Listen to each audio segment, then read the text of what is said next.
अस्सलाम वालेकुम students, hopefully you are doing well. Lecture number 25 MGT 502 power and politics पे बात करते हैं। इसमें हमारे पास सबसे पहले इसका ओवरव्यू दिया हुआ है जो कि हमने नहीं करना बिल्कुल भी। और हम डायरेक्टली चैप्टर को स्टार्ट करेंगे। कॉन्टिग्युएंसी वेरिएबल्स इन्फ्लुएंस यूज हो पावर ऑफ टेक्स्ट।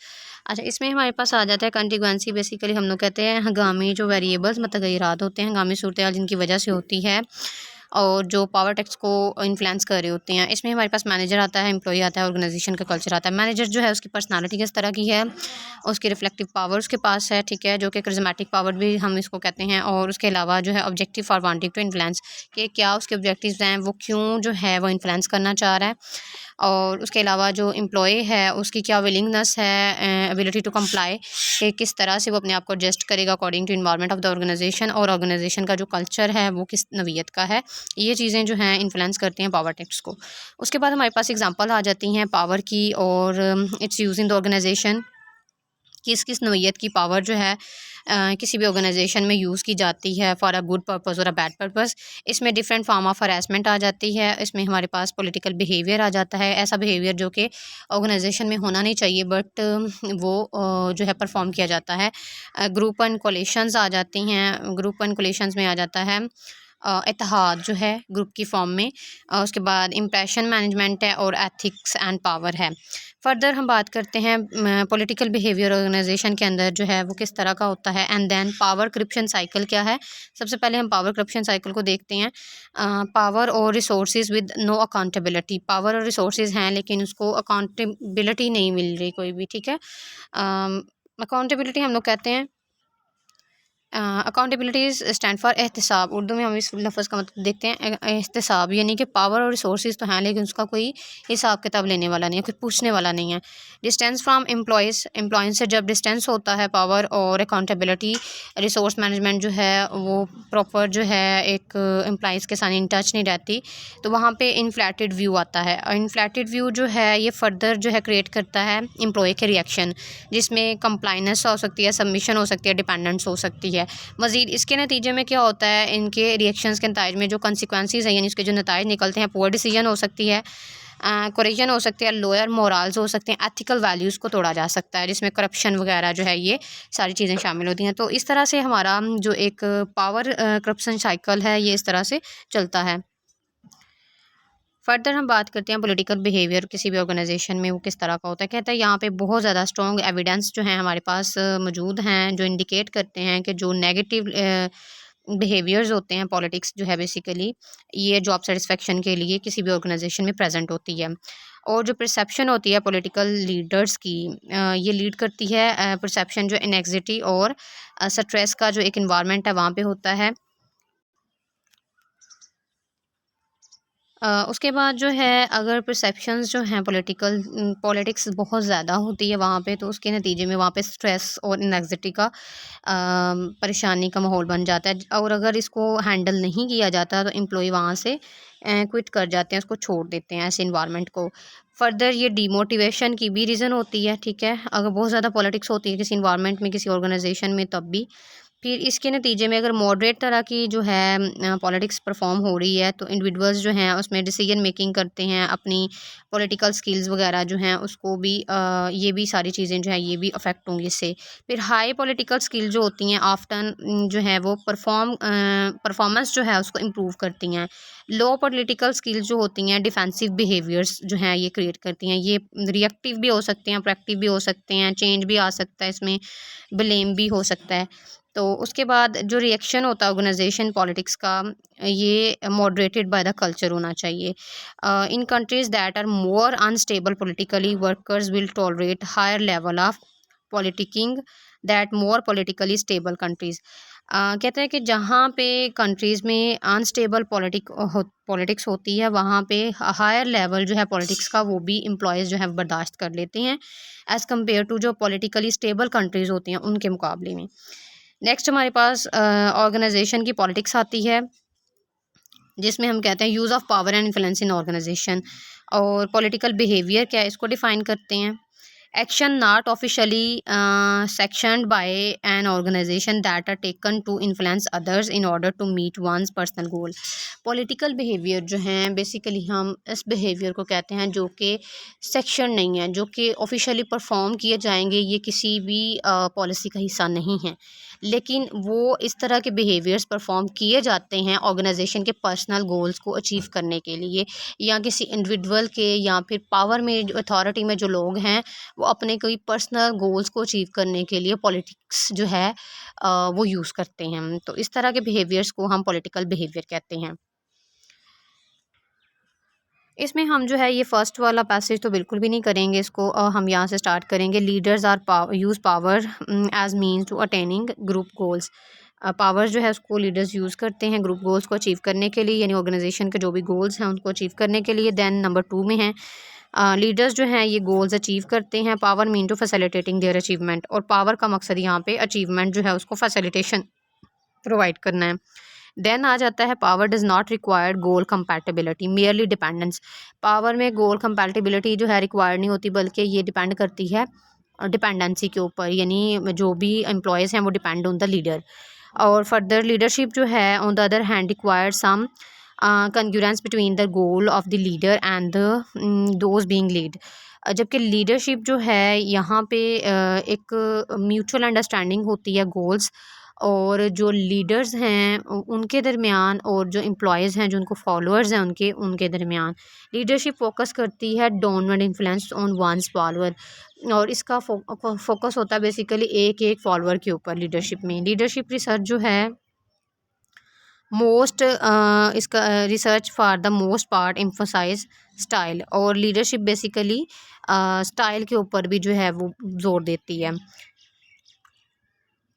कि the power does not minimise the importance of literal and upward influence pattern. और मज़ीद ये है कि पावर जो है ये जो अपवर्ड और लिटरली पैटर्न्स हैं इन्फ्लुएंस के या लीडरशिप के, उसको भी या मैनेजर जो है जैसे मैनेजमेंट है इनको बिल्कुल भी अफेक्ट नहीं करती। वो एक अपना ही उसका अपनी एक जगह है ऑर्गेनाइजेशन में पावर की। सो उसके बाद कहता है playing politics in an organization. Politics खेलना जो है, जैसे हम कहते हैं सियासत का खेल जो है ऑर्गेनाइजेशन में खेलना, ये किस तरह से आएगा। Game playing political behaviour in organization has been desired describe by the many researchers in term of game playing.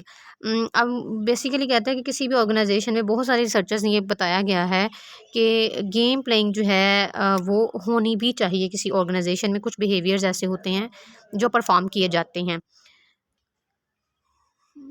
उसके अलावा गेम प्लेइंग के अलावा जो है पॉलिटिकल इन्फ्लुएंस टेक्ट्स भी हैं, जैसा कि इंडिविजुअल्स और ग्रुप्स जो हैं वो एंगेज हो सकते हैं पॉलिटिकल बिहेवियर्स के थ्रू, और जो भी परसेप्शन थी, जो भी उनका बिहेवियर था दूसरे ग्रुप से इंडिविजुअल से उसको भी यानी कि अचीव करने के उन गोल्स को हम पॉलिटिकल बिहेवियर्स जो है यहाँ पे पॉलिटिक्स के थ्रू जो है इन्फ्लुएंस कर सकते हैं लोगों को। जैसे कंपटीशन इन टर्म ऑफ या 2 या 3 से ज़्यादा ग्रुप्स हैं, तो जिस ग्रुप की कारकर्दगी आइडियाज़ या समथिंग इज़ बेटर उनको बोनस रिसीव हो सकते हैं, उनकी प्रमोशंस के चांसेस ज़्यादा हो सकते हैं, रिवार्ड पावर जो है हम यहाँ पे यूटिलाइज़ कर सकते हैं। तो इस तरह से पॉलिटिकल गेम्स जो हैं वो भी किसी ऑर्गेनाइजेशन में प्ले की जाती हैं अपने ऑर्गेनाइजेशन के पर्सनल गोल्स जो हैं उनको अचीव करने के लिए।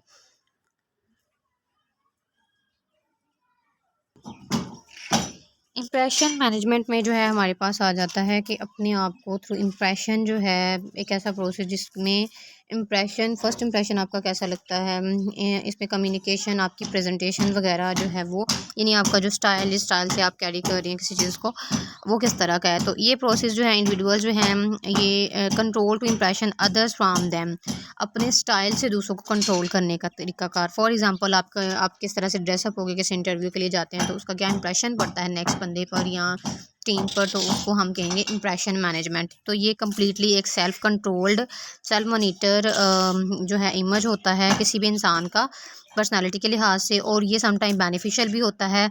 High self monitor good reading good situation के लिहाज से अच्छा भी हो सकता है, और बैड नेगेटिव इफेक्ट्स भी इसका हो सकता है। तो इसमें हमारे पास जो हैं the process by which individual attempt to control the impression, हमारे पास मल्टीपल जो है इसके की पॉइंट्स आ रहे हैं, 1 बाय 1 एक एक को देख लेंगे। नंबर 1 पे हमारे पास यहाँ पे डिस्कस हो रहा है कि we know that the people have an ongoing interest in how others perceive and evaluate them. हर इंसान को ये इस चीज़ में इंटरेस्ट होता है कि लोग उसको किस तरह से ले रहे हैं, उसकी पर्सनालिटी को, और किस तरह से उसको एवेलुएट कर रहे हैं उनके मतलब अपीयरेंस के लिहाज से। तो इसमें ये भी चीज़ आ जाती है। फर्दर जो है पॉजिटिवली हम परसीव करते हैं बेनिफिट्स जो होते हैं ऑर्गेनाइजेशन के, उसके बेनिफिट्स भी इसके साथ लिंक होते हैं directly. Who engage in impression management, high self monitor होता है जिसने भी इंगेज किया होता है। लो सेल्फ मॉनिटर्स जो होते हैं वो अपनी इमेज को प्रेजेंट करते हैं but that are consistent with their personalities regardless the beneficial determination effect of them. तो उनको इसको कंसिस्टेंटली भी अपने आप को इसी तरह से जो है वो रखना पड़ता है। इम्प्रेशन जो है ये do not imply impression convey the necessarily false. ज़रूरी नहीं है कि जो भी इम्प्रेशन डाला जाता है वो करेक्ट हो, sometime it's could be wrong भी हो सकता है। उसके बाद इसी तरह से सारी चीज़ें इसमें 1 बाय 1 की पॉइंट्स दिए हुए हैं।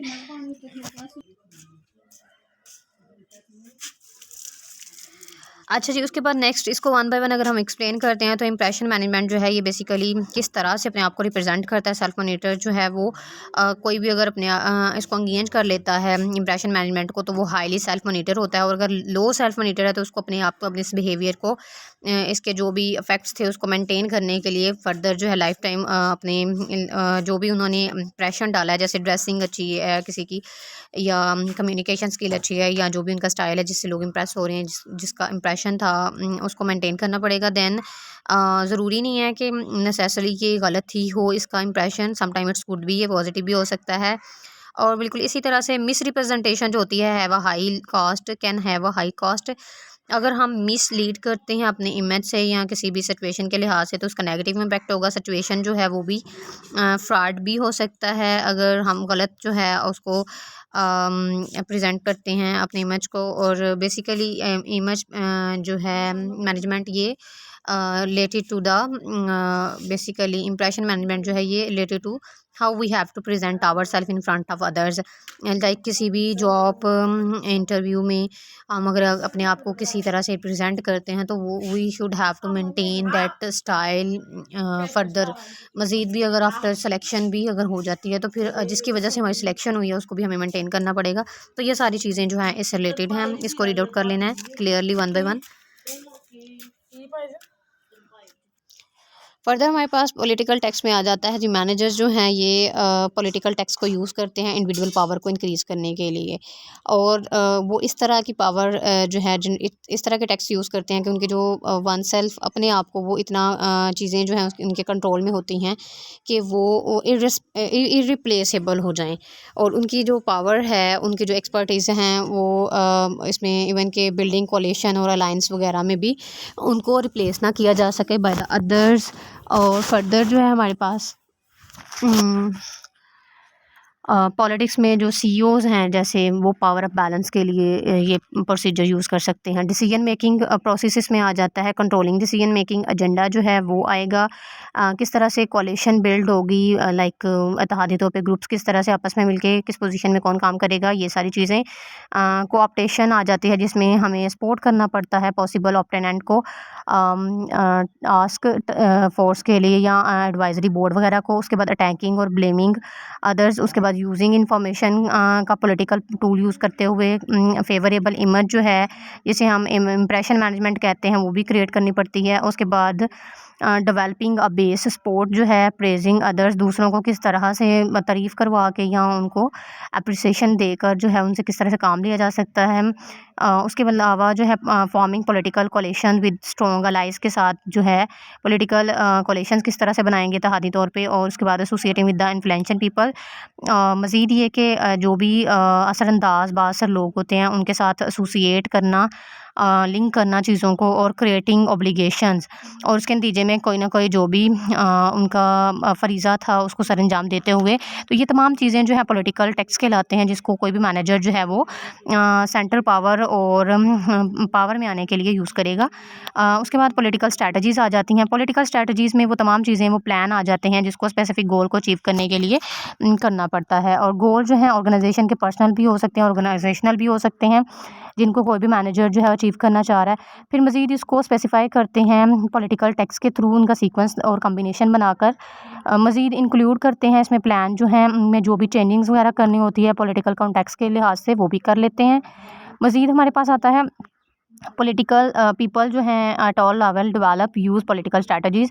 हर तरह के लोग जो हैं वो अपने अपने लेवल पर जो हैं वो पॉलिटिकल स्ट्रेटजीज़ डेवलप करेंगे। नॉट रिटन यूजुअली टेक्ट कौन से हैं जी, इसमें resource allocation, source of senior manager, career decisions, performances appraisals और पे इंक्रीज डिसीजंस वगैरह जो हैं वो यूज़ किए जा सकते हैं पॉलिटिकल स्ट्रेटजीज़ में किसी भी ऑर्गेनाइजेशन के या फिर पर्सनल गोल्स को अचीव करने के लिए। फर्दर आता है हमारे पास individual factor which contribute the political behaviour. इसमें इंडिविजुअल फैक्टर क्या आता है, शॉर्ट क्वेश्चन में पूछा जा सकता है कि इंडिविजुअल फैक्टर जो है पॉलिटिकल बिहेवियर में जो कि कंट्रीब्यूट करते हैं वो कौन कौन से हैं। इसमें लेवल सेल्फ मॉनिटरिंग का आ सकता है, need of power, internal locus control जो है अपनी मर्जी से जैसे किसका क्या पॉइंट ऑफ व्यू है उसके लिहाज से काम करना, इन्वेस्टमेंट ऑर्गेनाइजेशन की परसीव्ड अल्टरनेटिव्स और एक्सपेक्टेशन जो है सक्सेस के लिहाज से वो चीज़ें आएंगी। फर्दर हमारे पास आती हैं जी ऑर्गेनाइजेशन के फैक्टर्स जो कंट्रीब्यूट करते हैं पावर बिहेवियर में, उसको हम देख लेते हैं। Organization factor contributing the political behaviours, so we can use this low trust जो कि पॉलिटिकल जिसकी वजह से पॉलिटिकल बिहेवियर जो है वो ज़्यादा हो सकता है किसी भी ऑर्गेनाइजेशन में। लो ट्रस्ट डेमोक्रेटिक डिसीजन मेकिंग, उसके बाद हाई परफॉर्मेंस प्रेशर हो सकता है, सिक्योरिटी ऑफ रिसोर्सेज हो सकती है, रिसोर्सेज की कमी जिसको हम कहते हैं।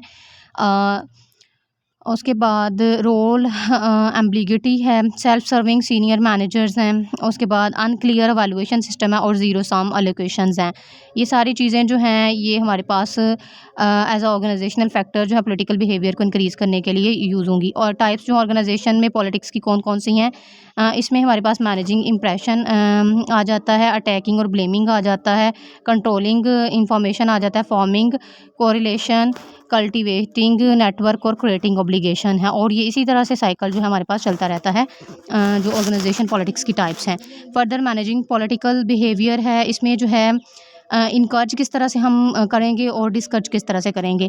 इनकर्ज में रिलेशनशिप्स, नेगोटिएशन और कंप्रोमाइज़ आएगा, जबकि दूसरी तरफ नेगेटिविटी, सेल्फ इंटरेस्ट और डिस्ट्रक्शन जो है ये आएंगी। ये तमाम चीज़ें जो है पॉलिटिकल बिहेवियर की वजह बन सकती हैं। यहाँ तक था जी हमारा लेक्चर पॉलिटिकल और पावर वाला, और इसको अब देख लेते हैं जो फर्दर रह गया। टाइप जो ऑर्गेनाइजेशन पॉलिटिकल्स की, इसमें रिड्यूस सिस्टम, अनसर्टेनिटी, कंपटीशन और ब्रेक एग्जिस्टिंग पॉलिटिक्स आएगा। फर्दर मैनेजिंग पॉलिटिकल बिहेवियर आएगा।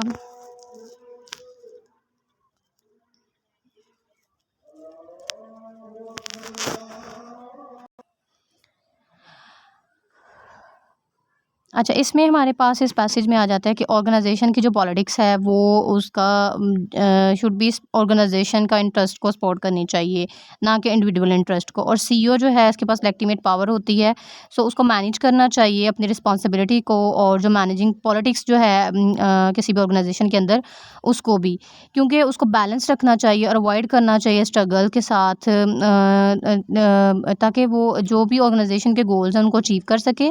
और उसको बैलेंस करना चाहिए इस चीज़ को कि जो इत्तेहादी पावर है या मैनेजर पावर है या कोलेशन पावर है वो उसकी उससे ज़्यादा जो है ऑर्गेनाइजेशन की अपनी पावर ज़्यादा स्ट्रॉन्ग होनी चाहिए, उसकी अपनी पॉलिटिक्स स्ट्रॉन्ग होनी चाहिए। मज़ीद आता है जी managing political behaviour.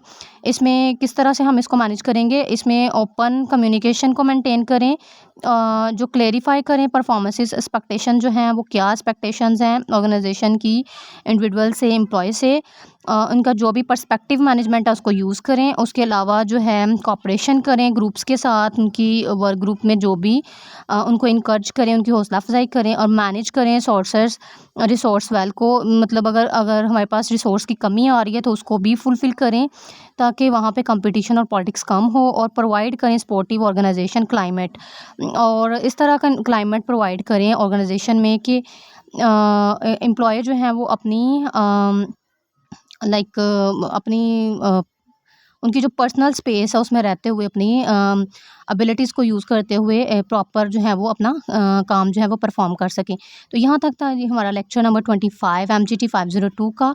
So hopefully you have to understand it. Do subscribe our YouTube channel for more updates. Video को लाइक कीजिए, शेयर कीजिए with your friends and fellows. Thank you so much for watching. अल्लाह हाफिज़।